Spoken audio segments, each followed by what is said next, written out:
Right, our guest co-host today, as you saw a little earlier on, is a well-known radio host and dad, and he uses his platform to raise awareness about autism here in the Arab world. It is a welcome and a big up to the big man, Big Hass. Great to have you with us. All well?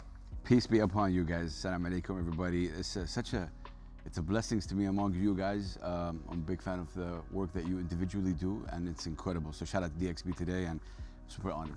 Thanks very much indeed for Big Hass for joining us then. Let's leave it there. How much do we pay you to come on? No, we're so honoured to have you on, actually, because of the work that you do. And as Tom said, using your platform, you could use it for so many other things, but you use it for this incredible subject. Tell us why it's so close to you. Oh, man.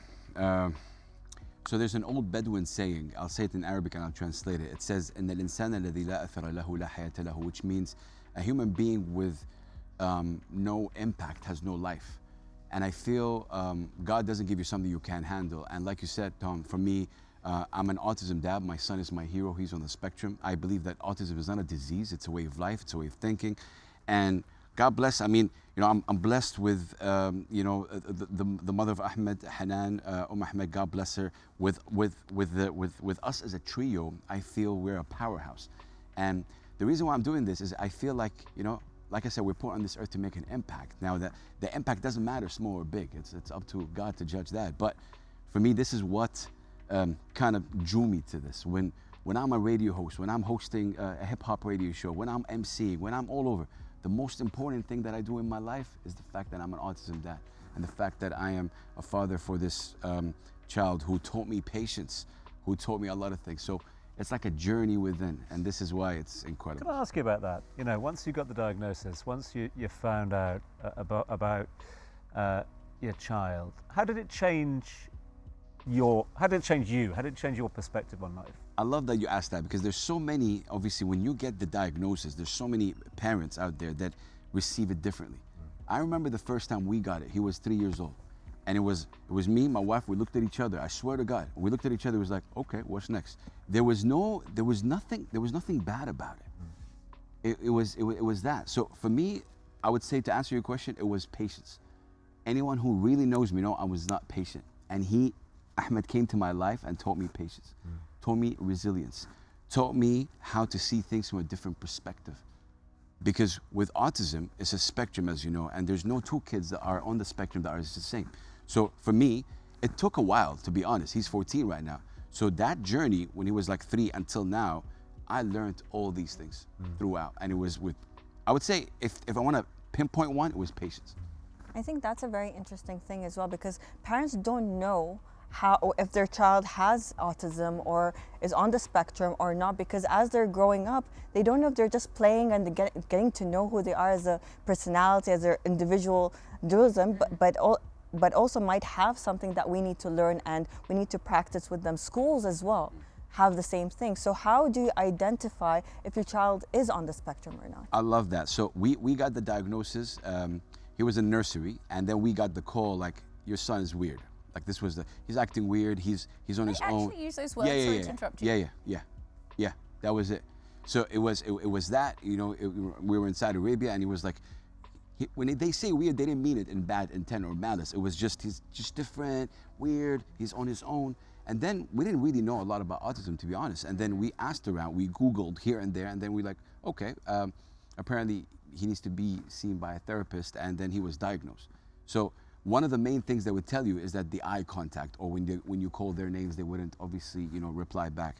But yeah, with like I said, this is the crazy part, what you just said about parents not knowing. I'm looking. I don't know where my camera is, but I really urge parents to accept it, because it's part of you and your family.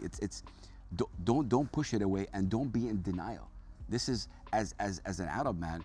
This is what I see a lot of people do, like, no, he's going to be speaking, or she's going to speak, or she's going to be okay. They're going to blend in. Just do the work, and just, And it's interesting that you picked up on it, and it was something we touched on before you joined us on the couch, is that taboo within the Arab culture. Tell us more about that and how you've done big things to stop that stigma, right? Big time. So I'm from Saudi Arabia, and I go on Arab TV sometimes, and I say autism is not a disease. And I get sometimes like, how are you proud of someone like that? I'm like, we have to destroy this. Seriously, we have to destroy this mentality and this thinking. It's really important. And this is why, as an Arab man, it's also important. Like, no, this is a women's job. It's no. It's the family's job. We're us together. And this is why it's important. Like you just said, I think it's very important for us to speak about it. Awareness is important, don't get me wrong.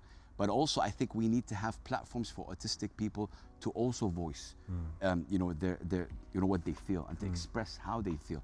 You know, I think the UAE does an incredible job in terms of when it comes to awareness. I think so many people are aware. I've been here now for 9 years, and I've emceed events where I talk about it. It doesn't matter where I'm seeing. I'm always saying that autism is not a disease, and I always have someone come in and say, "Hey, I have someone on the autism spectrum. Thank you so much for making me seen." You see, because you use your platform to discuss this, and I think you need to be loud about it. So acceptance is obviously part of the healing process, part of the empowerment process as well. But I'm interested to find out more about some of the other tools that you've learned along the way. I mean, you're an artist. You're an artist through and through. Music runs through your brain as well. Can hip hop heal? That's a great question. I believe so. I think when I love that. I think so. When it comes to that, I think you have to just give them the space. And I realize something, it might be a bit cheesy, but I'm gonna say it. Sometimes, dear dad, dear mom, you just gotta love your kid. Just really, as simple as that. When I say love, by meaning give them, like, if you see me running in the mall with my son, yeah, I'm running in the mall with him. It don't matter. So I think it's really important to just dive into their world. I'm gonna say something that it's not provocative, but autistic people have no malice in their heart. You understand that they don't even understand what hate is, or you know, that it's not even on the periphery of their thinking. So that's one of the things I've learned as well, and it's like the journey of it. There's a lot of things that we do together, so it's not calculated, to be honest, and it's like we're on this journey together, and wherever we're going together. It's like he's kind of leading us, to be honest. So he loves research with my son. He loves car showrooms. Yeah. We're in car showrooms every single day, by the way. Oh, wow. I'm just, because he loves that. So we go there. You got enough. You got enough here, so that's Big fine. time. Yeah. He loves the metro. He loves the metro. The metro for him is like we're traveling. DXB Airport. By the way, sometimes you can see us as a family walking in DXB Airport at about 9 p.m. just vibing with it. Well, Big House, we're so excited to have you with us love today, because we're going to delve more deeply into this, because next up, we'll be talking to a mom who is supporting schools and teachers when it comes to working alongside neurodiverse children. See you soon.